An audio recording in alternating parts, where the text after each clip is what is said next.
MTC 3226 number 18. Dear Hylian Miller. Hylian Miller.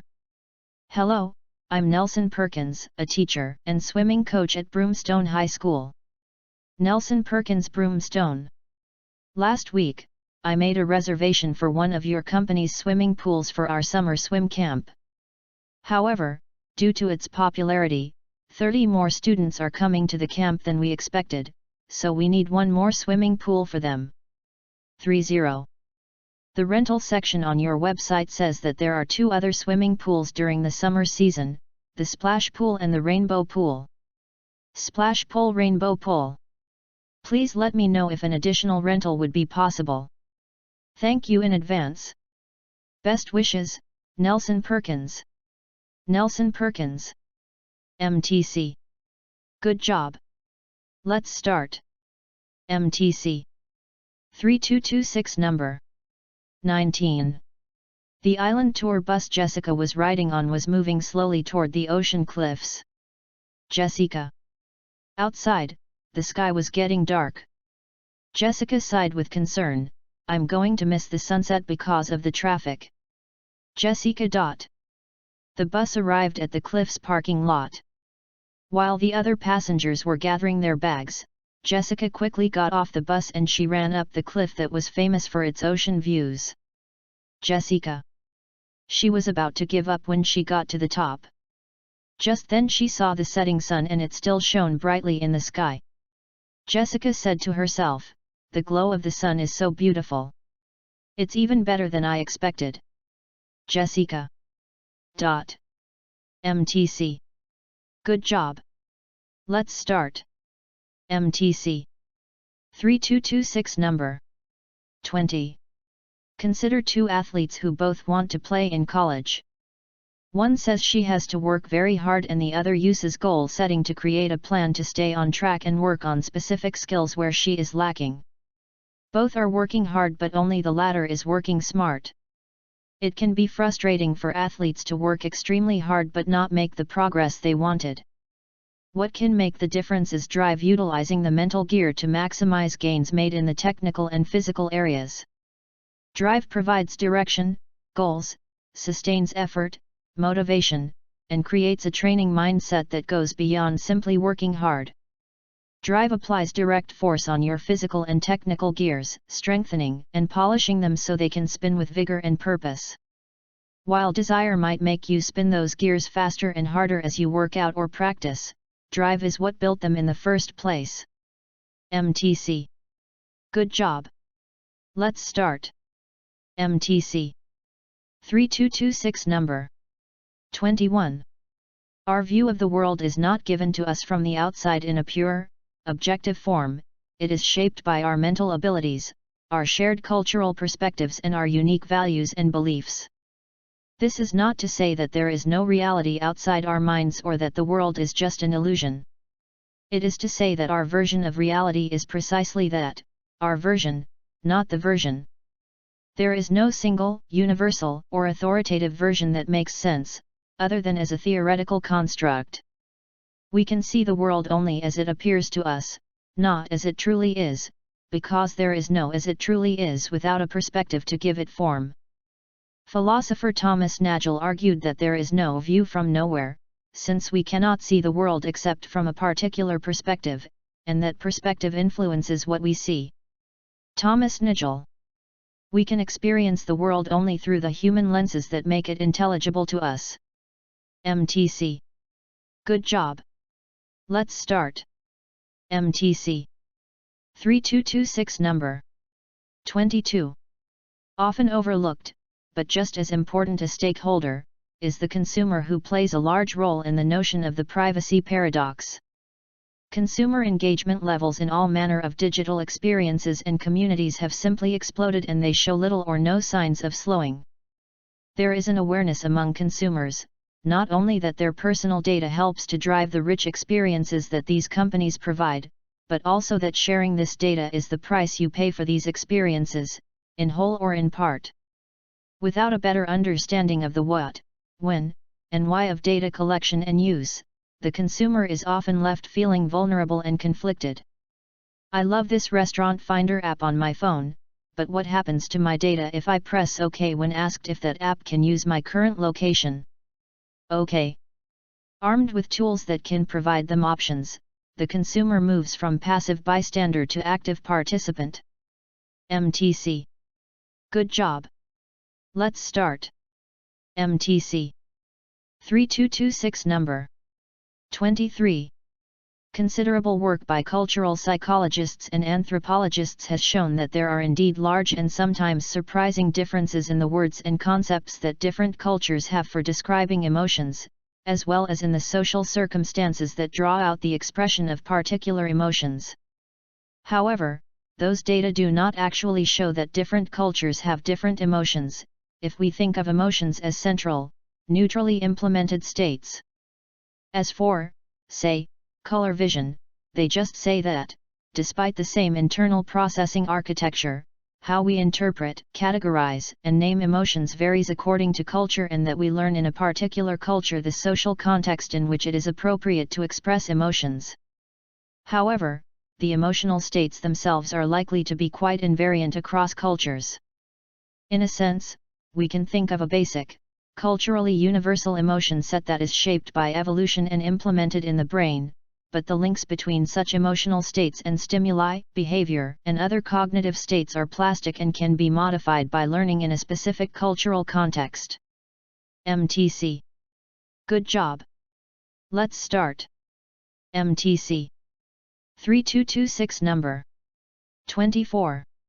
The approach, Joint Cognitive Systems, treats a robot as part of a human-machine team where the intelligence is synergistic, arising from the contributions of each agent. The team consists of at least one robot and one human and is often called a mixed team because it is a mixture of human and robot agents. Self-driving cars, where a person turns on and off the driving, is an example of a joint cognitive system. Entertainment robots are examples of mixed teams, as are robots for telecommuting. The design process concentrates on how the agents will cooperate and coordinate with each other to accomplish the team goals.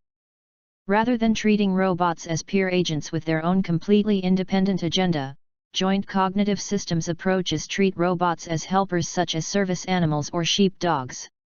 In joint cognitive system designs, artificial intelligence is used along with human-robot interaction principles to create robots that can be intelligent enough to be good team members. MTC. Good job. Let's start. MTC. 3226 number 26. William Buckland, 1784 to 1856. His birthplace, Axminster in Britain, was rich with fossils, and as a child, he naturally became interested in fossils while collecting them. Axminster. In 1801, Buckland won a scholarship and was admitted to Corpus Christi College, Oxford. 1801 Buckland Oxford Corpus Christi College. He developed his scientific knowledge there while attending John Kidd's lectures on mineralogy and chemistry. John Kidd. After Kidd resigned his position, Buckland was appointed his successor at the college. Kidd, Buckland. Buckland used representative samples and large-scale geological maps in his lectures, which made his lectures more lively. Buckland. In 1824, he announced the discovery of the bones of a giant creature, and he named it Megalosaurus, or Great Lizard. 1824, Megalosaurus. He won the prize from the Geological Society due to his achievements in geology. MTC. Good job. Let's start. MTC. 3226 number 29. Ecosystems differ in composition and extent. They can be defined as ranging from the communities and interactions of organisms in your mouth or those in the canopy of a rainforest to all those in Earth's oceans. The processes governing them differ in complexity and speed. There are systems that turn over in minutes, and there are others whose rhythmic time extends to hundreds of years. Some ecosystems are extensive, biomes, such as the African savanna, some cover regions, river basins, many involve clusters of villages, micro-watersheds, others are confined to the level of a single village, the village pond. In each example there is an element of indivisibility. Divide an ecosystem into parts by creating barriers, and the sum of the productivity of the parts will typically be found to be lower than the productivity of the whole, other things being equal. The mobility of biological populations is a reason. Safe passages, for example, enable migratory species to survive. MTC. Good job. Let's start.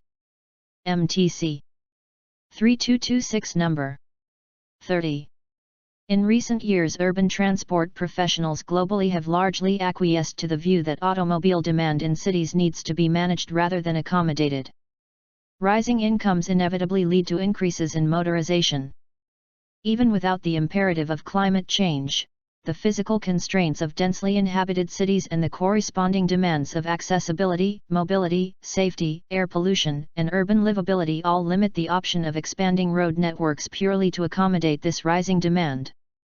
As a result, as cities develop and their residents become more prosperous, persuading people to choose not to use cars becomes an increasingly key focus of city managers and planners. Improving the quality of alternative options, such as walking, cycling, and public transport, is a central element of this strategy. However, the most direct approach to managing automobile demand is making motorized travel more expensive or restricting it with administrative rules. The contribution of motorized travel to climate change reinforces this imperative. MTC. Good job. Let's start. MTC 3226 number 31. Young contemporary artists who employ digital technologies in their practice rarely make reference to computers. For example, Wade Guyton, an abstractionist who uses a word processing program and inkjet printers, does not call himself a computer artist. Wade Guyton. Moreover, some critics, who admire his work, are little concerned about his extensive use of computers in the art-making process. This is a marked contrast from 3 decades ago when artists who utilized computers were labeled by critics often disapprovingly as computer artists. 30. For the present generation of artists, the computer, or more appropriately, the laptop, is one in a collection of integrated, portable digital technologies that link their social and working life. With tablets and cell phones surpassing personal computers in internet usage, and as slim digital devices resemble nothing like the room-sized mainframes and bulky desktop computers of previous decades, it now appears that the computer artist is finally extinct. MTC. Good job. Let's start. MTC 3226 number 32.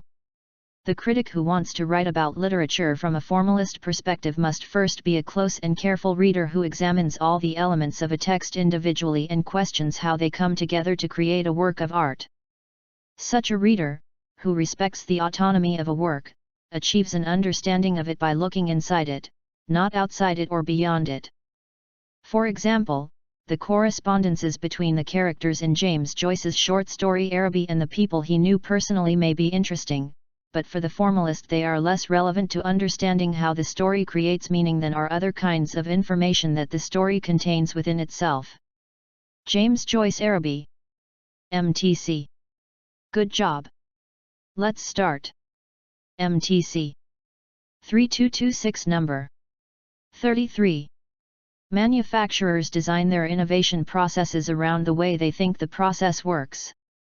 The vast majority of manufacturers still think that product development and service development are always done by manufacturers, and that their job is always to find a need and fill it rather than to sometimes find and commercialize an innovation that lead users have already developed. Accordingly, manufacturers have set up market research departments to explore the needs of users in the target market, product development groups to think up suitable products to address those needs, and so forth. The needs and prototype solutions of lead users, if encountered at all, are typically rejected as outliers of no interest. Indeed, when lead users' innovations do enter a firm's product line and they have been shown to be the actual source of many major innovations for many firms, they typically arrive with a lag and by an unusual and unsystematic route. MTC. Good job. Let's start. MTC. 3226 number 34. Development can get very complicated and fanciful. A fugue by Johann Sebastian Bach illustrates how far this process could go, when a single melodic line, sometimes just a handful of notes, was all that the composer needed to create a brilliant work containing lots of intricate development within a coherent structure. Johann Sebastian Bach. Ludwig van Beethoven's famous Fifth Symphony provides an exceptional example of how much mileage a classical composer can get out of a few notes and a simple rhythmic tapping. Ludwig van Beethoven 5. The opening da-da-da-dum that everyone has heard somewhere or another appears in an incredible variety of ways throughout not only the opening movement, but the remaining 3 movements, like a kind of motto or a connective thread. 3. Just as we don't always see the intricate brushwork that goes into the creation of a painting, we may not always notice how Beethoven keeps finding fresh uses for his motto or how he develops his material into a large, cohesive statement. Beethoven. But a lot of the enjoyment we get from that mighty symphony stems from the inventiveness behind it, the impressive development of musical ideas. MTC. Good job. Let's start. MTC. 3226 number 35. The animal in a conflict between attacking a rival and fleeing may initially not have sufficient information to enable it to make a decision straight away. If the rival is likely to win the fight, then the optimal decision would be to give up immediately and not risk getting injured. But if the rival is weak and easily defeatable, then there could be considerable benefit in going ahead and obtaining the territory, females, food, or whatever is at stake. By taking a little extra time to collect information about the opponent, the animal is more likely to reach a decision that maximizes its chances of winning than if it takes a decision without such information. Many signals are now seen as having this information gathering or assessment function, directly contributing to the mechanism of the decision-making process by supplying vital information about the likely outcomes of the various options. MTC. Good job. Let's start. MTC. 3226 number 36. The fossil record provides evidence of evolution. The story the fossils tell is one of change. Creatures existed in the past that are no longer with us. Sequential changes are found in many fossils showing the change of certain features over time from a common ancestor, as in the case of the horse. Apart from demonstrating that evolution did occur, the fossil record also provides tests of the predictions made from evolutionary theory. For example, the theory predicts that single-celled organisms evolved before multi-celled organisms. The fossil record supports this prediction. Multi-celled organisms are found in layers of Earth millions of years after the first appearance of single-celled organisms. Note that the possibility always remains that the opposite could be found. If multi-celled organisms were indeed found to have evolved before single-celled organisms, then the theory of evolution would be rejected. A good scientific theory always allows for the possibility of rejection. The fact that we have not found such a case in countless examinations of the fossil record strengthens the case for evolutionary theory. MTC. Good job. Let's start. MTC. 3226 number 37. In economics, there is a principle known as the sunk cost fallacy.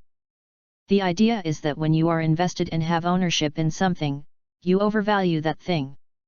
This leads people to continue on paths or pursuits that should clearly be abandoned. For example, people often remain in terrible relationships simply because they've invested a great deal of themselves into them.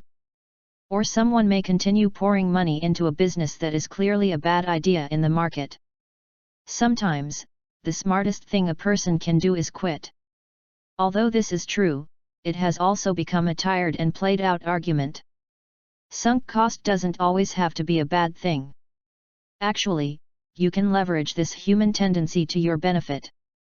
Like someone invests a great deal of money in a personal trainer to ensure they follow through on their commitment, you, too, can invest a great deal up front to ensure you stay on the path you want to be on. MTC. Good job. Let's start. MTC. 3226 number 38. Simply maintaining yields at current levels often requires new cultivars and management methods, since pests and diseases continue to evolve, and aspects of the chemical, physical, and social environment can change over several decades. In the 1960s, many people considered pesticides to be mainly beneficial to mankind. 1960.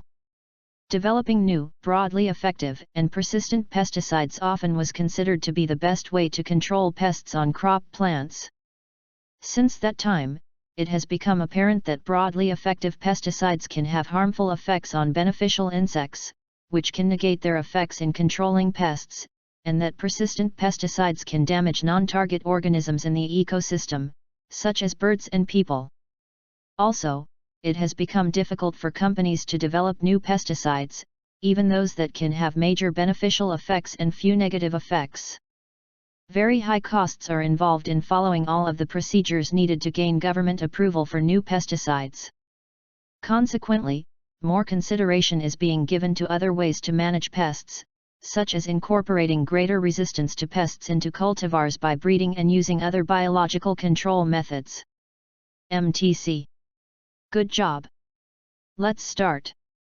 MTC 3226 number 39. The dynamics of collective detection have an interesting feature. Which Q.S. do individuals use as evidence of predator attack?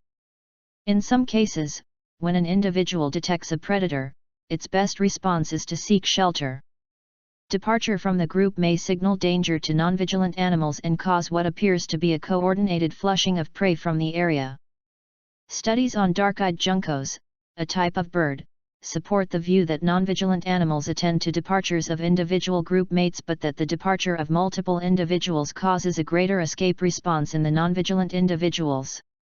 This makes sense from the perspective of information reliability. If one group member departs, it might have done so for a number of reasons that have little to do with predation threat. If non-vigilant animals escaped each time a single member left the group, they would frequently respond when there was no predator, a false alarm. On the other hand, when several individuals depart the group at the same time, a true threat is much more likely to be present. MTC. Good job. Let's start. MTC 3226 number 40. Mobilities in transit offer a broad field to be explored by different disciplines in all faculties, in addition to the humanities. In spite of increasing acceleration, for example in traveling through geographical or virtual space, our body becomes more and more a passive non-moving container, which is transported by artifacts or loaded up with inner feelings of being mobile in the so-called information society. Technical mobilities turn human beings into some kind of terminal creatures, who spend most of their time at rest and who need to participate in sports in order to balance their daily disproportion of motion and rest. Have we come closer to Aristotle's image of God as the immobile mover, when elites exercise their power to move money, things, and people, while they themselves do not need to move at all? Others, at the bottom of this power, are victims of mobility-structured social exclusion. They cannot decide how and where to move, but are just moved around or locked out or even locked in without either the right to move or the right to stay. MTC. Good job. Let's start. MTC 3226 number 4142. Once an event is noticed, an onlooker must decide if it is truly an emergency. Emergencies are not always clearly labeled as such. Smoke pouring into a waiting room may be caused by fire, or it may merely indicate a leak in a steam pipe. Screams in the street may signal an attack or a family quarrel. A man lying in a doorway may be having a coronary, or he may simply be sleeping off a drunk. A person trying to interpret a situation often looks at those around him to see how he should react. If everyone else is calm and indifferent, he will tend to remain so. If everyone else is reacting strongly, he is likely to become alert. This tendency is not merely blind conformity. Ordinarily we derive much valuable information about new situations from how others around us behave. It's a rare traveler who, in picking a roadside restaurant, chooses to stop at one where no other cars appear in the parking lot. But occasionally the reactions of others provide false information. The studied nonchalance of patients in a dentist's waiting room is a poor indication of their inner anxiety. It is considered embarrassing to lose your cool in public. In a potentially acute situation, then, everyone present will appear more unconcerned than he is in fact. A crowd can thus force inaction on its members by implying, through its passivity, that an event is not an emergency. Any individual in such a crowd fears that he may appear a fool if he behaves as though it were. MTC. Good job. Let's start. MTC. 3226 number 4345. It was the first day of the semester. Looking around his shared dorm room, Noah thought that it looked exactly like every other dorm room at the university, and he became disappointed. No. His roommate Steve noticed it and asked what was wrong. Steve. Noah answered quietly that he thought their room was totally boring. No. Steve agreed and suggested that they could start personalizing the room like Noah wanted, the next day. Steve, no. Noah hardly slept that night making plans for the room. No. After Steve woke up, they started to rearrange the furniture. Steve. All of the chairs and the sofa in their room were facing the TV. TV. Noah mentioned to Steve that most of their visitors usually just sat and watched TV instead of chatting. No Steve TV. In response to his idea, Steve suggested, how about we put the sofa over there by the wall so it will be easier to have conversations? Steve. Noah agreed, and they moved it by the wall. No. After changing the place of the sofa, they could see that they now had a lot of space in the middle of their room. Then, Noah remembered that his brother Sammy had a big table in his living room for playing board games and told Steve about it. No Sammy Steve. Steve and Noah both really enjoyed playing board games. Steve Noah. So, Steve replied to Noah, I think putting a table in the middle of our room would be great for drinking tea as well as playing board games. Steve no. Both Noah and Steve agreed and decided to go shopping for a table. No Steve. As they walked through a furniture store, Steve found a pretty yellow table. Steve. Since he knew that yellow was Noah's favorite color, Steve asked him what he thought about buying that table. No, Steve. Noah was happy about the yellow table and said it would make their room more unique. No. Delighted, Noah added, well, yesterday our room was just like any other place at this school. No. But after today, I really feel like it'll be our place. Now, they both knew that the place would provide them with energy and refreshment. MTC. Good job.